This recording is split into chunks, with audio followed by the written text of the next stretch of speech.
ഇടതുപക്ഷ പാർട്ടികളുടെ യോഗം ദില്ലിയിൽ ആരംഭിച്ചിരിക്കുന്നു. ദേശീയ രാഷ്ട്രീയത്തിലെ സ്ഥിതിഗതികൾ, ബംഗാളിലെ തെരഞ്ഞെടുപ്പിന്റെ പശ്ചാത്തലം തുടങ്ങി ഒട്ടേറെ വിഷയങ്ങൾ ഇടതുപക്ഷ പാർട്ടികളുടെ യോഗം ചർച്ച ചെയ്യും. മാത്രവുമല്ല, ദേശീയ രാഷ്ട്രീയത്തിൽ ഇന്ന് സംഭവിച്ചുകൊണ്ടിരിക്കുന്ന സ്ഥിതിഗതികളിൽ പ്രധാനമായും JNUവിലെ വിഷയം, JNUവിൽ നടക്കുന്ന വിദ്യാർത്ഥി ധ്വംസനങ്ങളുടെയൊക്കെ തന്നെ പശ്ചാത്തലത്തിൽ കേന്ദ്ര സർക്കാർ കൈക്കൊള്ളുന്ന നിലപാടുകൾക്കെതിരെ പ്രതികരിക്കേണ്ട രീതികൾ സംബന്ധിച്ചും ചെറുരീതിയിൽ ചർച്ച നടക്കും. പ്രധാനമായും ദേശീയ രാഷ്ട്രീയത്തിലെ സ്ഥിതിഗതികൾ, വർഗീയത വളരെ സങ്കീർണമായ സ്ഥിതിയിലേക്ക് പോകുന്ന സാഹചര്യത്തിൽ ഉള്ള പശ്ചാത്തലങ്ങളടക്കം ഇന്നത്തെ ചർച്ചയിൽ പരിഗണിക്കപ്പെടാവുന്ന വിഷയങ്ങളാണ്. പ്രധാനമായും പശ്ചിമബംഗാളിലെയും കേരളത്തിലെ അടക്കം വരാനിരിക്കുന്ന തെരഞ്ഞെടുപ്പുകളുണ്ട്. പശ്ചിമബംഗാളിൽ തെരഞ്ഞെടുപ്പിൽ സ്വീകരിക്കേണ്ട നയങ്ങൾ തുടങ്ങിയ കാര്യങ്ങളും ഇന്നത്തെ യോഗത്തിൽ ചർച്ചയ്ക്ക് വരും. കനയ്യകുമാറിന്റെ ജാമ്യാപേക്ഷ പരിഗണിക്കാനാകില്ലെന്നാണ് സുപ്രീം കോടതി പറഞ്ഞിരിക്കുന്നത്. ഇതിനെ തുടർന്ന് കനയ്യകുമാർ ദില്ലി ഹൈക്കോടതിയെ സമീപിച്ചു. കൂടുതൽ വിശദാംശങ്ങളുമായി സന്തോഷ് സർലിം ചേരുന്നു. സന്തോഷ്, സുപ്രീം കോടതിയുടെ നിലപാടിന്റെ അടിസ്ഥാനത്തിൽ കനയ്യകുമാറിന്റെ അഭിഭാഷകർ ഹൈക്കോടതിയെ സമീപിച്ചുവോ? പ്രജീഷ്, സുപ്രീം കോടതി അല്പസമയം മുമ്പാണ് കനയ്യകുമാറിന്റെ ജാമ്യ ഹർജിയിൽ വാദം പൂർത്തിയാക്കിയത്. സുപ്രീം കോടതി അറിയിച്ച നിലവിലെ ചട്ടപ്രകാരം ഹൈക്കോടതിയെ തന്നെ സമീപിക്കണം. ഇക്കാര്യത്തിൽ വേണ്ടത്ര സുരക്ഷ ഒരുക്കാൻ കേന്ദ്ര സർക്കാരിന് സുപ്രീം കോടതി നിർദ്ദേശം നൽകുകയും ചെയ്തു. ഡൽഹി പോലീസിന്റെ അഭിഭാഷകൻ ഹാജരായിരുന്നു. പട്യാല കോടതിയിൽ ഉണ്ടായ പോലുള്ള സംഭവങ്ങൾ ഡൽഹി ഹൈക്കോടതിയിൽ ഉണ്ടാകില്ല എന്ന് അറിയിക്കുകയും ചെയ്തു. ഇതേ തുടർന്നാണ് കനയ്യയോട് ഹൈക്കോടതിയെ തന്നെ സമീപിക്കാൻ സുപ്രീം കോടതി നിർദ്ദേശം നൽകിയത്. ഇതേ തുടർന്ന് കനയ്യയുടെ അഭിഭാഷകൻ സുപ്രീം കോടതിയെ അറിയിച്ചിരുന്നു, വേഗത്തിൽ അരമണിക്കൂറിനകം ഉത്തരവ് നൽകുകയാണെങ്കിൽ ഇന്ന് തന്നെ തങ്ങൾക്ക് ഹൈക്കോടതിയെ സമീപിക്കാമെന്ന്. ഇത് സുപ്രീം കോടതി അംഗീകരിക്കുകയും ചെയ്തു. ഇതേ തുടർന്ന് ഉത്തരവ് അപ്പോൾ തന്നെ കനയ്യയുടെ അഭിഭാഷകന് സുപ്രീം കോടതി കൈമാറി. അവർ ഇപ്പോൾ ഹൈക്കോടതിയിൽ ജാമ്യ ഹർജി സമർപ്പിക്കാനുള്ള നടപടിക്രമങ്ങൾ പൂർത്തിയാക്കുകയാണ്.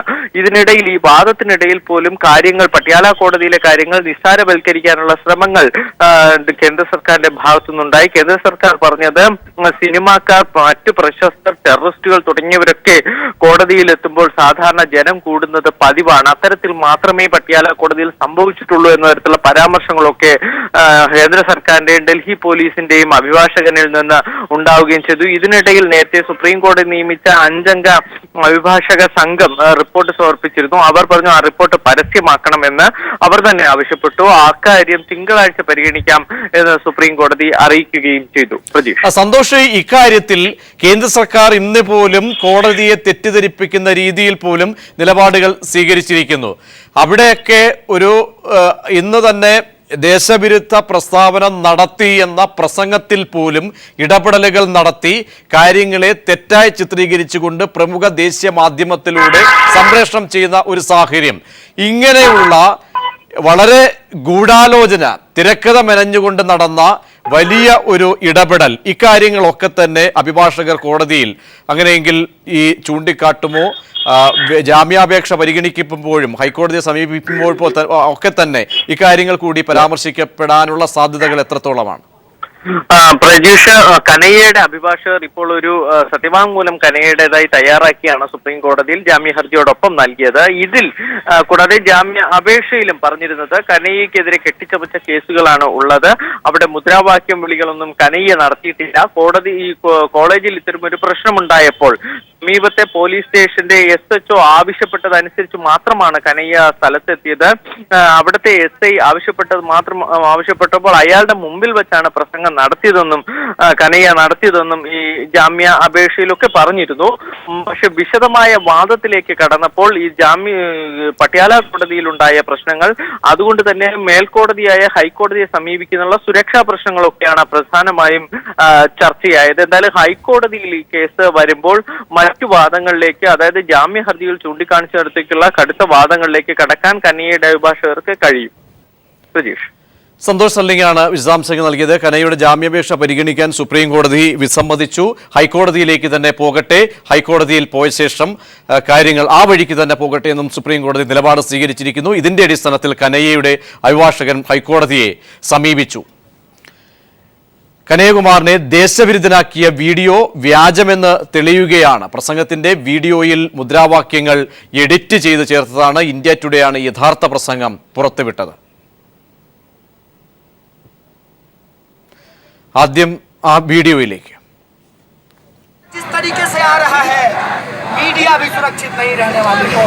उसके भी स्क्रिप्ट लिख करके आएंगे संघ के ऑफिस से और उसके भी स्क्रिप्ट लिख करके आते थे कभी इंदिरा गांधी के समय में कांग्रेस की।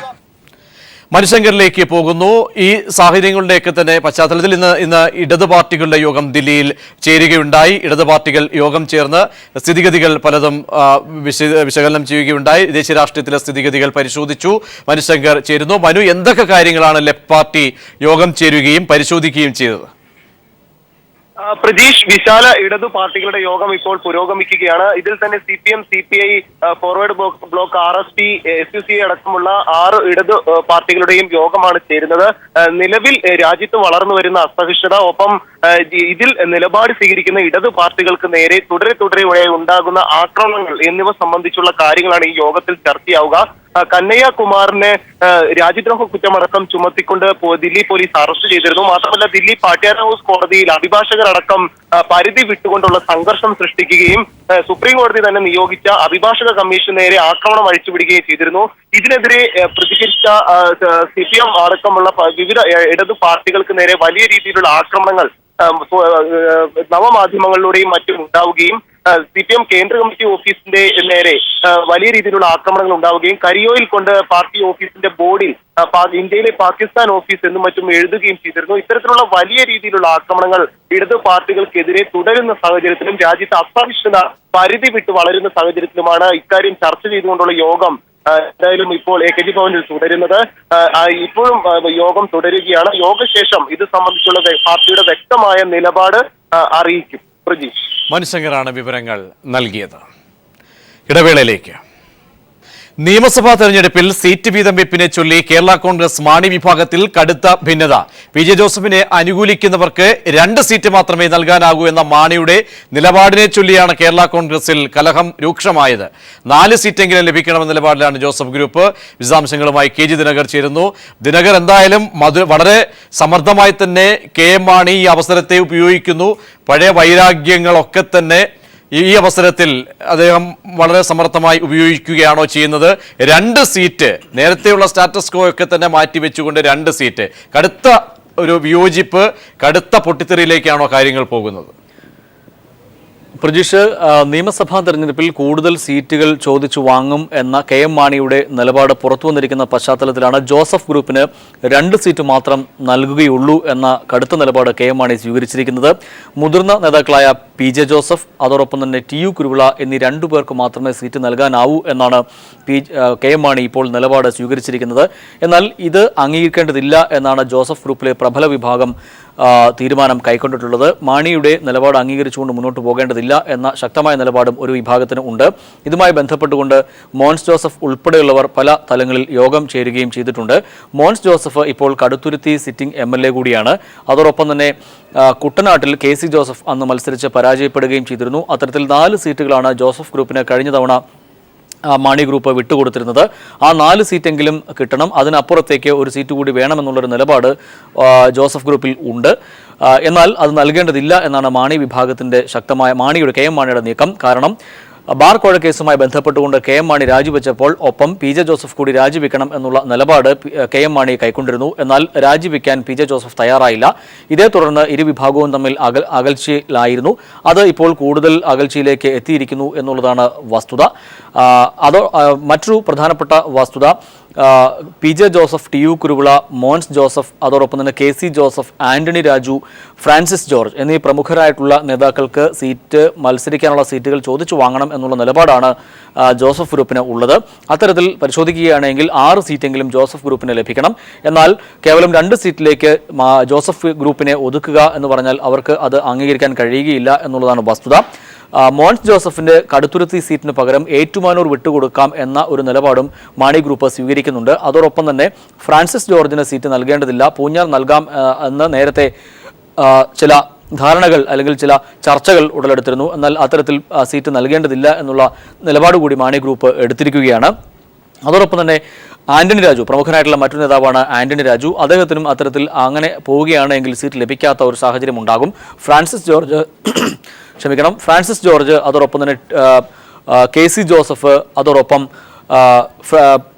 ആന്റണി രാജു എന്നീ 3 പേർക്കും സീറ്റ് ലഭിക്കാത്ത ഒരു സാഹചര്യം ഉണ്ടാവുകയാണ് എങ്കിൽ അത് സ്വാഭാവികമായും മാണി ഗ്രൂപ്പിനുള്ളിൽ അല്ലെങ്കിൽ ജോസഫ് ഗ്രൂപ്പ് കടുത്ത അസംതൃപ്തിയിലേക്ക് നീങ്ങും. ഇത് സ്വാഭാവികമായും പാർട്ടിക്കുള്ളിൽ വലിയൊരു പൊട്ടിത്തെറിക്ക് ഇടയാക്കുമെന്നുള്ള കാര്യത്തിൽ സംശയമില്ല. പല തലങ്ങളിൽ ഇപ്പോൾ ജോസഫ് വിഭാഗം നേതാക്കൾ യോഗം ചേരുകയാണ്. എന്ത് തീരുമാനം കൈക്കൊള്ളണം എന്നുള്ളത് സംബന്ധിച്ചുള്ള ആശയക്കുഴപ്പം ജോസഫ് ഗ്രൂപ്പിനുള്ളിൽ നിലനിൽക്കുകയും ചെയ്യുന്നുണ്ട്. പ്രജീഷ്, ദിനകർ, അവിടെ സ്വീകരിക്കുന്ന നിലപാട് കാരണം വ്യക്തമായും വെട്ടിനിരത്തുക ജോസഫ് വിഭാഗത്തെ എന്ന് തന്നെയാണോ? കാരണം കടുത്തുരുത്തിയിൽ നിന്നും മോൻസിനെ മാറ്റി ഏറ്റുമാനൂരിലേക്ക് അവിടെ തലയരിഞ്ഞ് വീഴ്ത്തുക എന്ന വ്യക്തമായൊരു തന്ത്രം. മാത്രമല്ല ഫ്രാൻസിസ് ജോർജ് ജോസഫിനൊപ്പം നിന്ന ആളുകളെ അകറ്റി ആ ഒരു വിഭാഗത്തെ ഇല്ലാതാക്കുക എന്ന സമർത്ഥമായ ഒരു തന്ത്രം. നേരത്തെ താൻ നൊന്ത സമയങ്ങളിലൊക്കെ തന്നെ തനിക്കെതിരെ നിലപാടെടുത്തവരെ പൂർണ്ണമായി ഇല്ലാതാക്കുക എന്നതാണോ, അതോ മറ്റെന്തെങ്കിലും കാഴ്ചപ്പാടുകൾ ഈ പറയുന്ന ബാക്കിയുള്ള സീറ്റുകളിലൊക്കെ ഏത് രീതിയിലായിരിക്കും ഒരുപക്ഷെ തൻ്റെ വിശ്വസ്തരെ അവിടേക്ക് കൊണ്ടുവരിക എന്ന് തന്നെയാണോ KM മാണി പയറ്റാൻ പോകുന്ന കാര്യം? പ്രജീഷ്, കഴിഞ്ഞ നിയമസഭാ തെരഞ്ഞെടുപ്പിൽ മാണി ഗ്രൂപ്പ് 15 സീറ്റുകളിലാണ് മത്സരിച്ചത്. ഇത്തവണ അതിലും കൂടുതൽ സീറ്റ് ആവശ്യപ്പെടണം എന്നുള്ള തീരുമാനത്തിൽ KM മാണി നിൽക്കുകയും ചെയ്യുന്നു, മാണി ഗ്രൂപ്പ് നിൽക്കുകയും ചെയ്യുന്നു. എന്നാൽ പ്രജീഷ് സൂചിപ്പിച്ചതുപോലെ തന്നെ ജോസഫ് ഗ്രൂപ്പിനെ ഒതുക്കുക എന്നുള്ള ഒരു തന്ത്രം മാണി ഗ്രൂപ്പിൽ ഉണ്ട്, KM മാണിക്ക് ഉണ്ട്. കാരണം ബാർ കൊഴക്കേസുമായി ബന്ധപ്പെട്ടുകൊണ്ട് താൻ രാജിവെച്ചപ്പോൾ 2 മന്ത്രിമാരും രാജിവെക്കുക എന്നുള്ള നിലപാടായിരുന്നു മാണി സ്വീകരിച്ചത്. എന്നാൽ അത് അംഗീകരിക്കാൻ ജോസഫ് തയ്യാറാകാത്തത് കടുത്ത അസംതൃപ്തി മാണിക്ക് ഉണ്ടാക്കിയിട്ടുണ്ട്. അതിന് പകരം വീട്ടുക എന്നുള്ള ഒരു നിലപാട് ഇപ്പോൾ മാണി ഗ്രൂപ്പിലുണ്ട് എന്ന് തന്നെയാണ് നമുക്ക് മനസ്സിലാക്കാൻ കഴിയുന്നത്. ഇക്കാര്യത്തിൽ മാണി കടുത്ത അസംതൃപ്തിയിലുമായിരുന്നു. അത് അന്ന് തന്നെ പല രീതിയിൽ അദ്ദേഹത്തിൻ്റെ വാക്കുകളിലൂടെ പുറത്തു വരികയും ചെയ്തിരുന്നു. എന്നാൽ ഇപ്പോൾ നിയമസഭാ തെരഞ്ഞെടുപ്പ് വരുന്ന പശ്ചാത്തലത്തിൽ കൂടുതൽ സീറ്റുകൾ ആവശ്യമെങ്കിൽ ജോസഫ് ഗ്രൂപ്പ് കോൺഗ്രസിൽ നിന്നും ചോദിച്ചു വാങ്ങട്ടെ എന്നുള്ള ഒരു നിലപാട് കൂടി മാണി ഗ്രൂപ്പിനുണ്ട്. സ്വാഭാവികമായും അന്ന് മാണി രാജിവെച്ചപ്പോൾ ആന്റണി രാജു ഉൾപ്പെടെയുള്ളവരെ ചർച്ചയ്ക്ക് വിളിച്ചതും അല്ലെങ്കിൽ KC ജോസഫ് ഉൾപ്പെടെയുള്ളവർ ആന്റണി രാജുവുമായി കൂടിക്കാഴ്ച നടത്തുകയും അന്ന് ചില വാഗ്ദാനങ്ങൾ മുന്നോട്ട് വയ്ക്കുകയും ചെയ്തിരുന്നു എന്ന ഒരു സംശയവും KM മാണിക്കുണ്ട്. അത് കൂടി മുന്നിൽ കണ്ടുകൊണ്ടാണ് ഇപ്പോൾ അദ്ദേഹം ഇത്തരത്തിൽ ഒരു നിലപാട് സ്വീകരിച്ചിരിക്കുന്നത് എന്ന് വേണമെങ്കിൽ നമുക്ക് കരുതാം. അത്തരത്തിൽ നോക്കുകയാണെങ്കിൽ ജോസഫ് ഗ്രൂപ്പിനെ ഇല്ലാതാക്കുക എന്നുള്ള ഒരു തന്ത്രം കൂടി മാണി ഗ്രൂപ്പ് പയറ്റുന്നുണ്ട്. പ്രത്യേകിച്ച് കടുത്തുരുത്തിയിൽ മോൻസ് ജോസഫ് വിജയിച്ചു വരുന്ന സീറ്റാണ്, അദ്ദേഹത്തിന് ഷുവർ സീറ്റ് എന്നൊക്കെ വേണമെങ്കിൽ പറയാവുന്ന രീതിയിലുള്ള ഒരു ശക്തി അവരുടെ ഒരു ശക്തി കേന്ദ്രം കൂടിയാണ്. പക്ഷേ അവിടെ നിന്നും അദ്ദേഹത്തെ മാറ്റി ഏറ്റുമാനൂരേക്ക് പറഞ്ഞയക്കുമ്പോൾ അല്ലെങ്കിൽ അത്തരത്തിലൊരു നിലപാട് സ്വീകരിക്കുമ്പോൾ ജോസഫ് ഗ്രൂപ്പിനെ ഇല്ലാതാക്കുക എന്നുള്ളൊരു തന്ത്രം കൂടി ഇതിന് പിന്നിലുണ്ട് എന്ന് നമുക്ക് കാണേണ്ടി വരും. അങ്ങനെയെങ്കിൽ ദിനകർ, അന്തിമ നിമിഷമാണ്, അന്തിമ ഘട്ടത്തിലേക്ക് പോകുന്ന ഒരു സാഹചര്യത്തിൽ എന്ത് കടുത്ത നിലപാട് ജോസഫ് വിഭാഗത്തിന് സ്വീകരിക്കാൻ കഴിയും? ഇപ്പോഴത്തെ സാഹചര്യത്തിൽ നേരത്തെ അടക്കം മുന്നണി വിട്ടുപോകണം അല്ലെങ്കിൽ മുന്നണിയല്ല ബാന്ധവം അവസാനിപ്പിച്ച് പുറത്തു പോകണമെന്ന് പല അഭിപ്രായങ്ങളും ജോസഫുമായി ബന്ധപ്പെട്ട് കൂടെ നിന്നവരൊക്കെ തന്നെ സ്വീകരിച്ചു, അല്ലെങ്കിൽ അവർ പരസ്യമായി പറയാതെ ജോസഫുമായി പങ്കുവെച്ചിരുന്നു. ഈ ഘട്ടത്തിൽ 2 സീറ്റ് എന്തായാലും ഉൾക്കൊള്ളാൻ കഴിയുകയില്ല. ആ അർത്ഥത്തിൽ ഈ അവസാന ഘട്ടത്തിൽ എന്ത് നിലപാട് ഒരു പക്ഷേ ജോസഫ് വിഭാഗത്തിന് സ്വീകരിക്കാൻ കഴിയും? പ്രജീഷ്, ഒരുപക്ഷെ ഇക്കാര്യത്തിൽ ജോസഫ് ഗ്രൂപ്പിന്റെ ഉള്ളിൽ പ്രബല നേതാക്കളുടെ അഭിപ്രായം മാണി ഗ്രൂപ്പിൽ നിന്ന് വിട്ടുനിന്നുകൊണ്ട് UDF-നുള്ളിൽ തന്നെ മറ്റൊരു ബ്ലോക്കായി നിൽക്കുക എന്നുള്ള ഒരു നിലപാടാണ് നിലവിൽ ജോസഫ് ഗ്രൂപ്പിനുള്ളിലുള്ള പ്രബല വിഭാഗം സ്വീകരിച്ചിട്ടുള്ളത് എന്നാണ് നമുക്ക് മനസ്സിലാക്കാൻ കഴിയുന്നത്. അതുമായി ബന്ധപ്പെട്ടുകൊണ്ടുള്ള ചർച്ചകൾ പലതരത്തിൽ നടക്കുകയും ചെയ്യുന്നുണ്ട് എന്നാണ് നമുക്ക് മനസ്സിലാക്കാൻ കഴിയുന്നത്. മുന്നണി വിട്ടുകൊണ്ടുള്ള ഒരു നീക്കം ഇതുവരെ അവർ കാര്യമായി ഒരു ആലോചന നടത്തിയിട്ടില്ല. നേരത്തെ അത്തരത്തിലുള്ള ചർച്ചകൾ സജീവമായിരുന്നു എങ്കിൽ കൂടിയും ഇപ്പോൾ അത്തരത്തിലുള്ളൊരു നീക്കം അവരുടെ ഭാഗത്തുനിന്നും ഉണ്ടാകുന്നില്ല. മാണി ഗ്രൂപ്പിൽ നിന്നും വേർപെട്ടുകൊണ്ട് മറ്റൊരു ഗ്രൂപ്പായി നിൽക്കാനുള്ള ഒരു സാധ്യതയാണ് ഇപ്പോൾ അവർ ആലോചിക്കുന്നത്. അത്തരത്തിൽ മാണി കടുപ്പിച്ച നിലപാട് സ്വീകരിക്കുകയാണ് എങ്കിൽ. പ്രജീഷ്, KG ദിനകരാണ് വിവരങ്ങൾ, കേരള കോൺഗ്രസിലെ പൊട്ടിത്തെറിയെ സംബന്ധിച്ച വിവരങ്ങൾ നൽകിയത്. കടകംപള്ളിയിൽ വീണ്ടും ഭൂമി തട്ടിപ്പ്. ശൂന്യതണ്ട പേരിൽ വിവരങ്ങൾ എഴുതി ചേർത്താണ് തട്ടിപ്പ് നടത്തിയിരിക്കുന്നത്. വില്ലേജ് ഓഫീസർ ജില്ലാ കളക്ടർക്ക് റിപ്പോർട്ട് നൽകി. വിവാദമായ കടകംപള്ളി ഭൂമി തട്ടിപ്പിന് സമാനമായ രീതിയിലാണ് വീണ്ടും തട്ടിപ്പ് അരങ്ങേറിയിരിക്കുന്നത്. ശൂന്യതന്റെ പേരിൽ വ്യാജ സർവേ നമ്പറുകൾ എഴുതി ചേർത്താണ് തട്ടിപ്പ്. കടകംപള്ളി വില്ലേജ് ഓഫീസർ തന്നെയാണ് തട്ടിപ്പ് കണ്ടെത്തിയിരിക്കുന്നത്. 3512, 7381, 426, 21792 എന്നീ ശൂന്യതണ്ട പേരുകളിൽ വ്യാജ സർവേ നമ്പറുകൾ എഴുതി ചേർത്തതായി വില്ലേജ് ഓഫീസറായിരുന്ന ബി മനോഹരൻ തമ്പി ജില്ലാ കളക്ടർക്ക് നൽകിയ റിപ്പോർട്ടിൽ പറയുന്നു. പ്രസ്തുത സർവേ നമ്പറുകളിലുള്ള വസ്തുക്കൾക്ക് കരം സ്വീകരിക്കുകയും ചെയ്തിട്ടുണ്ട്. പോക്കുവരവിനുള്ള അപേക്ഷ ലഭിച്ചപ്പോഴാണ് വില്ലേജ് ഓഫീസർ കൃത്രിമത്വം കണ്ടെത്തിയത്. 2014 ഡിസംബർ 18 കളക്ടർക്ക് റിപ്പോർട്ട് നൽകിയെങ്കിലും ഇതുവരെ നടപടി ഉണ്ടായിട്ടില്ല. തണ്ടപ്പേരുകൾ എഴുതി ചേർത്തിരിക്കുന്നത് ഒരേ കൈയക്ഷരത്തിലാണെന്നും വില്ലേജ് ഓഫീസർ കണ്ടെത്തിയിട്ടുണ്ട്. തട്ടിപ്പിനെ സംബന്ധിച്ച് സ്വകാര്യ വ്യക്തി വിജിലൻസിന് പരാതി നൽകിയിട്ടും അന്വേഷണം നടന്നിട്ടില്ല. News bureau, Thiruvananthapuram. പത്താൻകോട്ട് വ്യോമസേനാ താവളത്തിലുണ്ടായ ഭീകരാക്രമണവുമായി ബന്ധപ്പെട്ട് പാകിസ്ഥാനിൽ കേസ് രജിസ്റ്റർ ചെയ്തു. ആരുടെയും പേര് പരാമർശിക്കാതെയാണ് എഫ്ഐആർ രജിസ്റ്റർ ചെയ്തിരിക്കുന്നത്. പത്താൻകോട്ട് ഭീകരാക്രമണ കേസിലെ മുഖ്യ സൂത്രധാരനെന്ന് കരുതുന്ന മസൂദ് അസറിന്റെ പേര് എഫ്ഐആറിലില്ല. ആഭ്യന്തര മന്ത്രാലയ ഡെപ്യൂട്ടി സെക്രട്ടറി ആസാദ് ഉദ്ദീനാണ് കേസിലെ പ്രധാന പരാതിക്കാരൻ. ഇന്ത്യ കൈമാറിയ ഫോൺ നമ്പറുകളും വിവരങ്ങളും എഫ്ഐആറിൽ നൽകിയിട്ടുണ്ട്. ജനുവരി 2 പത്താൻകോട്ട് വ്യോമസേനാ താവളത്തിൽ ഭീകരാക്രമണം ഉണ്ടായത്. പബ്ലിക് പ്രോസിക്യൂട്ടർ പയസ് മാത്യു റോഡിന് നടുവിൽ കാർ പാർക്ക് ചെയ്ത സംഭവത്തിൽ പോലീസ് ഉദ്യോഗസ്ഥനെതിരെ നടപടിയെടുത്തതിൽ വ്യാപക പ്രതിഷേധം. ട്രാഫിക് സ്റ്റേഷനിലെ CPO ജോഷിക്കെതിരെയാണ് നടപടി എടുത്തത്.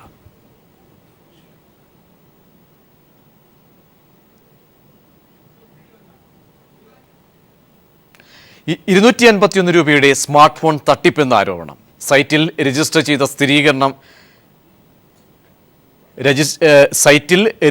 ചെയ്തവർക്ക് സ്ഥിരീകരണം ലഭിച്ചില്ല. ലോകത്തെ ഏറ്റവും വില കുറഞ്ഞ സ്മാർട്ട് ഫോണായ ഫ്രീഡം 251 ഇപ്പോൾ ചർച്ചാ വിഷയം. മേക്കിംഗ് ഇന്ത്യ പദ്ധതിയുടെ ഭാഗമായി പുറത്തിറങ്ങിയ ഈ ഫോൺ എല്ലാവരെയും ആശങ്കയിലാക്കിയിരിക്കുകയാണ്. 3G സ്മാർട്ട് ഫോണായ ഫ്രീഡം 251 1.3 GHz സ്ക്വാഡ് പ്രോസസറും 1 GB റാമും 8 GB ഇന്റേണൽ മെമ്മറിയും ഉണ്ടെന്നാണ് കമ്പനി അവകാശപ്പെടുന്നത്. 32 GB വരെ എക്സ്റ്റേണൽ മെമ്മറിയുമാവാം. കൂടാതെ 1450 mAh ബാറ്ററിയുമുണ്ട്. രാജ്യത്താകമാനം 650 കേന്ദ്രങ്ങളിലൂടെ ജൂൺ 30 ഫോൺ വിപണിയിലെത്തിക്കുമെന്നാണ് കമ്പനി പറയുന്നത്. ഫ്രീഡം 251 എന്ന ഫോണിന്റെ അഡ്കോം ഐക്കൺ 4. ഫ്ലിപ്കാർട്ടിൽ ഈ ഫോണിന് 4081 രൂപയാണ്. അഡ്കോം ഐക്കൺ ഒരു 4G ഫോണാണെങ്കിൽ ഫ്രീഡം 250 3G ആണ്. ആപ്പിളിന്റെ ഐഫോൺ, ഐപാഡ് ഡിസൈൻ കോപ്പിയടിച്ച ഫോൺ. യഥാർത്ഥത്തിൽ അഡ്കോം റീബ്രാൻഡ് ചെയ്ത ഫോണാണ് ഫ്രീഡം 251. 3 സർക്കാർ പദ്ധതികളുടെ ഭാഗമായി വിൽക്കപ്പെടുന്നുവെന്നതാണ് മറ്റൊരു പ്രത്യേകത. Make in India, digital India, startup India എന്നീ മോദിയുടെ കൊട്ടിഘോഷിക്കപ്പെട്ട 3 പദ്ധതികളുടെ ഭാഗമായാണ് ഫോൺ ഇറങ്ങുന്നത്. മോദിയുടെ പദ്ധതികളായ സ്വച്ഛ് ഭാരത്, വിമൺ സേഫ്റ്റി ആപ്പുകളും ഫോണിൽ നേരത്തെ സെറ്റ് ചെയ്യും. 5 ലക്ഷം ഫോണുകൾ പ്രതിമാസം ഉൽപ്പാദിപ്പിക്കുന്ന 3 യൂണിറ്റുകളും ഉടൻ തുറക്കുമെന്നും കമ്പനി അവകാശപ്പെടുന്നു. അഥവാ ഒരു മാസം തന്നെ 5 യൂണിറ്റുകളിൽ നിന്നായി 25 ലക്ഷം ഫോണുകൾ ഇറക്കും. മേക്ക് ഇൻ ഇന്ത്യ പദ്ധതിയുടെ ഭാഗമായി കമ്പനിയും കേന്ദ്ര സർക്കാരും ഒരുമിച്ചാകും പ്രവർത്തിക്കുക. ഇന്ത്യൻ സ്മാർട്ട് ഫോൺ വിപണിയുടെ 30% ഈ വർഷത്തോടെ പിടിച്ചെടുക്കുക എന്നതാണ് കമ്പനിയുടെ ലക്ഷ്യമെന്നും പറയുന്നു. 251 രൂപ ചെറിയ തുകയാണെങ്കിലും 4 മാസത്തേക്ക് അത് തടയപ്പെട്ട് കിടക്കും. അതിനാൽ നിരവധി പേർ ബുക്ക് ചെയ്യുമ്പോൾ കിട്ടുന്ന കോടിക്കണക്കിന് രൂപ പണം കമ്പനിക്ക് 4 മാസത്തേക്ക് ലാഭവും ഉണ്ടാക്കും. ഫ്രീഡം 250 ഒരു മേക്ക് ഇൻ ഇന്ത്യ ഫോണാണോ മറിച്ച് റീബ്രാൻഡിംഗ് ഇന്ത്യ ഫോണാണോ എന്നത് കണ്ടറിയേണ്ടിയിരിക്കുന്നു. News desk, people TV. Thrissur Azhikode Munambam ജങ്കാർ അഴിമതി കേസിൽ മുൻ ജില്ലാ പഞ്ചായത്ത് പ്രസിഡന്റുമാരായ KV ദാസനും CC ശ്രീകുമാറിനുമെതിരെ FIR രജിസ്റ്റർ ചെയ്ത് കുറ്റപത്രം സമർപ്പിക്കാൻ തൃശൂർ വിജിലൻസ് കോടതിയുടെ ഉത്തരവ്. ഇരുവരെയും കുറ്റമുക്തരാക്കിയുള്ള വിജിലൻസ് ദുരിതാന്വേഷണ റിപ്പോർട്ട് തള്ളിയാണ് കോടതിയുടെ നടപടി. നിയമസഭാ തെരഞ്ഞെടുപ്പിൽ കോൺഗ്രസ് സ്ഥാനാർത്ഥികളുടെ സാധ്യതാ പട്ടികയിൽ ഉൾപ്പെട്ടവരാണ് ദാസനും ശ്രീകുമാർ. അഴീക്കോട് മുനമ്പം ജങ്കാർ സർവീസിന്റെ അറ്റകുറ്റപ്പണിയുടെ പേരിൽ വൻ അഴിമതി നടത്തിയെന്ന കണ്ടെത്തലിനെ തുടർന്നാണ് വിജിലൻസ് കോടതി മുൻ തൃശൂർ ജില്ലാ പഞ്ചായത്ത് പ്രസിഡന്റുമാരായ KV ദാസനും CC ശ്രീകുമാറിനുമെതിരെ വിജിലൻസ് അന്വേഷണത്തിന് ഉത്തരവിട്ടത്. 1 കോടി മാത്രം വിലമതിക്കുന്ന ജങ്കാർ അറ്റകുറ്റപ്പണി നടത്താൻ 1.5 കോടിയോളം രൂപ ചെലവഴിച്ച സംഭവത്തിലാണ് അന്വേഷണം. ഇരുവർക്കുമെതിരെ ത്വരിതാന്വേഷണം നടത്താൻ മുമ്പ് വിജിലൻസ് കോടതി ഉത്തരവിട്ടിരുന്നു. ഇരുവരും കുറ്റക്കാരില്ലെന്ന് കണ്ടെത്തിയ വിജിലൻസ് റിപ്പോർട്ട് പരിഗണിക്കവെയാണ് കോടതി അഴിമതി അന്വേഷിക്കാൻ ഉത്തരവിട്ടത്. ഇക്കാലയളവിൽ പൊതുമരാമത്ത് സ്റ്റാൻഡിംഗ് കമ്മിറ്റി അംഗമായിരുന്ന അഡ്വക്കേറ്റ് വിദ്യാസങ്കീരൻ നൽകിയ പരാതിയിലാണ് കോടതി ഉത്തരവ്. അപ്പോൾ അവർ സമർപ്പിച്ച QV കോടതി തള്ളിക്കളഞ്ഞു. ഒപ്പം തന്നെ 156(3) പ്രകാരം ക്രൈം രജിസ്റ്റർ ചെയ്തിട്ട് മുൻ പ്രസിഡന്റുമാരായിട്ടുള്ള KV ദാസൻ, CC ശ്രീകുമാർ, ലീല സുബ്രഹ്മണ്യം അതുപോലെ മറ്റു ഉദ്യോഗസ്ഥന്മാർക്കെതിരെയും കൂടെ FIR രജിസ്റ്റർ ചെയ്ത് അന്വേഷണം നടത്തി അന്വേഷണ റിപ്പോർട്ട് കോടതി മുൻപാകെ സമർപ്പിക്കാനാണ് പറഞ്ഞിട്ടുള്ളത്. കരാറുകാർക്ക് 5000 രൂപയിലധികം അറ്റകുറ്റപ്പണികൾക്ക് നൽകില്ല എന്ന വ്യവസ്ഥ നിലനിൽക്കെയാണ് 1.5 കോടിയുടെ അഴിമതി നടന്നത്. ഏപ്രിൽ 28-നകം റിപ്പോർട്ട് സമർപ്പിക്കാനാണ് വിജിലൻസ് കോടതി ഉത്തരവിട്ടത്. KV ദാസിനെ നാട്ടിക മണ്ഡലത്തിലും ചേലക്കരയിൽ CC ശ്രീകുമാറിനെയും നിയമസഭാ തെരഞ്ഞെടുപ്പിൽ സ്ഥാനാർത്ഥിയാക്കാൻ കോൺഗ്രസിൽ നീക്കം നടക്കുകയാണ്. ഇതിനിടെ ഇരുവർക്കുമെതിരെ വിജിലൻസ് അന്വേഷണത്തിന് ഉത്തരവിട്ടത് UDF നേതൃത്വത്തെ പ്രതിസന്ധിയിലാക്കുകയാണ്. News bureau, Thrissur. Solar commission മുമ്പാകെ എബ്രഹാം കലമണ്ണിൽ ഹാജരായി. കലമണ്ണിന്റെ വിസ്താരം പൂർത്തിയായി. വിശദാംശങ്ങളുമായി ഉമേഷ് ചേരുന്നു. ഉമേഷ്, കലമണ്ണിൽ ഹാജരാവുകയും എന്തൊക്കെ കാര്യങ്ങൾ വിവാദ ഓഡിയോയുടെ കാര്യത്തിലടക്കം എന്തൊക്കെ കാര്യങ്ങൾ കമ്മീഷനിൽ കാര്യങ്ങൾ അറിയിച്ചു? ഇന്നത്തെ സിറ്റിംഗ് അവസാനിച്ചു. പ്രജീഷ്, ഇന്നത്തെ സിറ്റിംഗ് അവസാനിച്ചു. എബ്രഹാം കലമണ്ണിൽ 11 മണിക്ക് തന്നെ സോളാർ കമ്മീഷനിൽ ഹാജരായി. കലമണ്ണിലെ കമ്മീഷൻ വിശദമായി തന്നെ വിസ്തരിച്ചു. സരിത അന്ന് ഹാജരാക്കിയ തെളിവുകളടക്കം എബ്രഹാം കലമണ്ണിലിനെ കാണിക്കുകയും കേൾപ്പിക്കുകയും ചെയ്തു. എബ്രഹാം കലമണ്ണിൽ ഇതെല്ലാം നിഷേധിക്കുകയാണ് ചെയ്തത്. സരിത എന്നൊരാളെ തനിക്ക് അറിയില്ല എന്ന് തന്നെയാണ് എബ്രഹാം കലമണ്ണിൽ പറഞ്ഞത്. സരിതയെ നേരിട്ട് വിളിക്കുകയോ അല്ലെങ്കിൽ കാണുകയോ ഒന്നും തന്നെ ചെയ്തിട്ടില്ല. അതേസമയം സരിതയുടെ സഹായിയായ വിനുകുമാറിനെ താൻ കണ്ടിരുന്നു. വിനുകുമാർ തന്നെ ഇങ്ങോട്ടാണ് വിളിച്ചത്. ഇങ്ങോട്ട് വിളിക്കുകയും കാണാൻ കഴിയുമോ എന്ന് ചോദിക്കുകയും ചെയ്തു. തിരുവനന്തപുരത്ത് ഒരു കോൺഫറൻസിൽ പങ്കെടുക്കുകയായിരുന്ന താൻ തിരുവനന്തപുരത്ത് നിന്ന് വരുന്ന വഴി നിലമേൽ എന്ന സ്ഥലത്ത് വെച്ചാണ് കണ്ടത്. അവിടെ വെച്ച് വിനുകുമാറുമായി സംസാരിച്ചു. അത് സോളാർ കേസുമായി ബന്ധപ്പെട്ട യാതൊന്നും തന്നെ ആയിരുന്നില്ല. അത് തനിക്ക് നിരവധി കോളേജുകളുണ്ട്. ഇത്തരത്തിൽ ഒരു കോളേജിൽ MBBS അഡ്മിഷൻ ലഭിക്കുന്ന കാര്യവുമായി ബന്ധപ്പെട്ടാണ് വിനുകുമാറുമായി സംസാരിച്ചത്. വിനുകുമാർ അത്തരത്തിൽ അഡ്മിഷൻ എടുത്തു കൊടുക്കുന്നതിനുള്ള ഒരു ഇടനിലക്കാരനായി പ്രവർത്തിച്ചിരുന്നു. അത്തരത്തിൽ ഒരാൾക്ക് വേണ്ടി അഡ്മിഷൻ എടുക്കുന്ന കാര്യവുമായി ബന്ധപ്പെട്ടാണ് സംസാരിച്ചത് എന്നാണ് എബ്രഹാം കലമണ്ണിൽ പറഞ്ഞത്. അല്ലാതെ സോളാർ കേസുമായി ബന്ധപ്പെട്ട് യാതൊന്നും തന്നെയില്ല.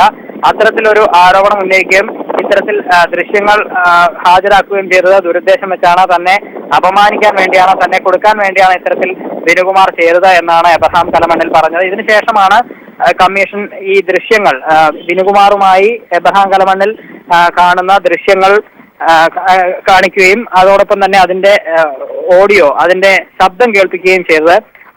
അത് കണ്ടപ്പോൾ അദ്ദേഹം ആ കാര്യം നിഷേധിച്ചില്ല. അതായത് കൂടിക്കാഴ്ച നടന്നു എന്നുള്ളത് സത്യമാണ്. എന്നാൽ അതിൽ പറയുന്ന കാര്യങ്ങൾ അഡ്മിഷനുമായി ബന്ധപ്പെട്ട കാര്യങ്ങളാണ്. അല്ലാതെ കേൾപ്പിക്കുന്നതെല്ലാം തന്നെ വ്യാജമായി ഉണ്ടാക്കിയതാണ്. അത് തന്റെ ശബ്ദമാണ്. ഉമേഷ് ആണ് വിശദാംശങ്ങൾ നൽകിയത്. വളരെ സുപ്രധാനമായ ആ തെളിവ് സരിത നൽകിയ തെളിവ് ഓഡിയോയുടെ ക്ലിപ്പിംഗ് ആണ് പീപ്പിൾ TVക്ക് ലഭിക്കുകയുണ്ടായി. ലഭിച്ച ക്ലിപ്പിംഗ് അതിലെ വളരെ വ്യക്തമായ ഇടപെടൽ സംബന്ധിച്ച് കലമണ്ണിലും വിനുവും നടത്തിയ സംഭാഷണത്തിന്റെ പൂർണ്ണ രൂപമാണ് പീപ്പിൾ TV ഇപ്പോൾ പുറത്തുവിടാൻ പോകുന്നത്. അതിലേക്ക്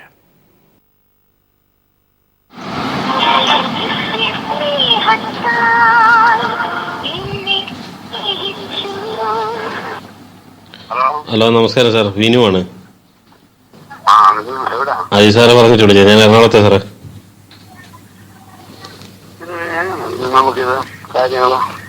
എന്താണ് സാർ പറഞ്ഞാൽ മതി. എന്റെ സാറ് പറഞ്ഞ സാറോട്ട് സംസാരിക്കും, എന്താ കാര്യം സംസാരിക്കണമെന്ന് പറഞ്ഞു. ഞാനല്ല പറയുന്നത്, ഞാൻ നമ്മുടെ പുള്ളിക്കാരിയായിട്ട് സംസാരിക്കണം. എങ്ങനെയാണ് ഈ കാര്യം നമുക്കത് ക്ലിയർ ആക്കാൻ പറ്റുമോ? അതോ നമ്മൾ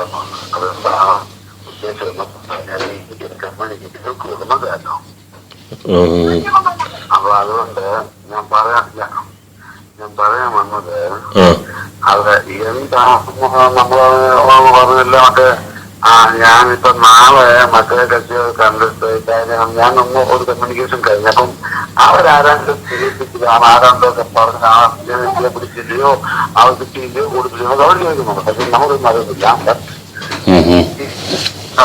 ഞാൻ പറഞ്ഞു ഓക്കെ എന്ന് പറഞ്ഞിട്ട് ഞാൻ വിളിക്കുന്നത് മനസ്സിലായി. അപ്പൊ അത് അവിടെ ഇവിടെ എല്ലാം കൂടെ കുളമാക്കി അറിവൊന്നും നടക്കുന്നില്ല. ഒരാളുടെ കാര്യം പറയുന്നു, ആ ആൾ ചെയ്യുന്നല്ലോ ആ ഒരു കാര്യം ഇത് ഒത്തിരി കാലം മുമ്പേ ഇതെല്ലാം ഇത് ക്ലിയർ ചെയ്യാൻ പറ്റും സാറേ. പക്ഷെ ഇത് ആരും അത് അല്ലാതെ ആരും ചെയ്തെന്ന് അറിയാതെ അവരുടെ ധാരണയ്ക്ക് കുഴപ്പമൊന്നുമില്ല. അങ്ങനെ പക്ഷെ ഞാൻ അവരുടെ വലിയ രീതിയിലൊക്കെ കാര്യങ്ങൾ ആരുടെ ഉത്പാദനമാണ് ചെയ്തെന്നും ചെയ്യുന്നു ഒക്കെ അവരൊക്കെ പറഞ്ഞു. അവരും അതിലൊക്കെ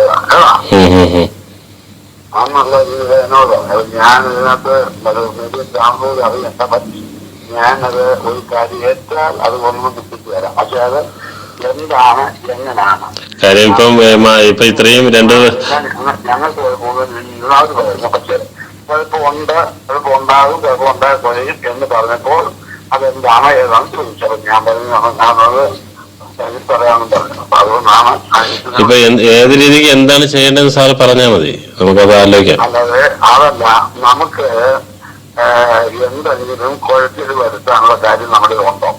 അതാവണം. കുഴച്ചിൽ വരുത്താൻ കയ്യിലുണ്ട്, കുഴയ്ക്കാമെന്ന് പറഞ്ഞതല്ല നമുക്കവിടെ പറയാൻ പറ്റുമല്ലോ. ഏതാ അത്രേ ഉള്ളൂ. അല്ലെങ്കിൽ അത് നിങ്ങൾ പറഞ്ഞോളൂ പറയാതെ ഏതാ കുഴച്ചിൽ വരുന്ന കാര്യങ്ങളുണ്ട് സാറേ. അതപ്പ ഞാനത് അത് രേഖാമൂലം അല്ലെങ്കിൽ എന്നോട് പറഞ്ഞ് ഞാൻ പറയുന്ന പോലാണ് കാര്യം. അപ്പൊ അവർ മനസ്സിലാവല്ലോ. അപ്പോൾ നമുക്ക് എന്താണ് കാര്യം, എങ്ങനെ അത് കുഴക്കി മാറ്റുന്നത്, ആര് കാര്യം മുന്നിൽ ഇറങ്ങി ചെയ്തത് എങ്ങനെ ചെയ്യാം എന്ന് എന്നോട് മറ്റേ പുള്ളിക്കാരി എന്നെ അറിയുന്നതാണല്ലോ, എന്നെ അറിയുമല്ലോ ആള്. അപ്പൊ എന്നോട് പറഞ്ഞാൽ മതി, ഇന്ന പോലെ ചെയ്യാത്ത കഴിഞ്ഞ പോലെ ചെയ്യാതെ അത് എവിടെ എന്നിട്ട് അന്ന് ആ കാര്യം പറയുന്നത് മനസ്സിലല്ലോ. അപ്പൊ അതാണ് ചെയ്യേണ്ടത്. ഇന്നത്തെ കാര്യം കുഴപ്പമില്ല, തീർന്നോ?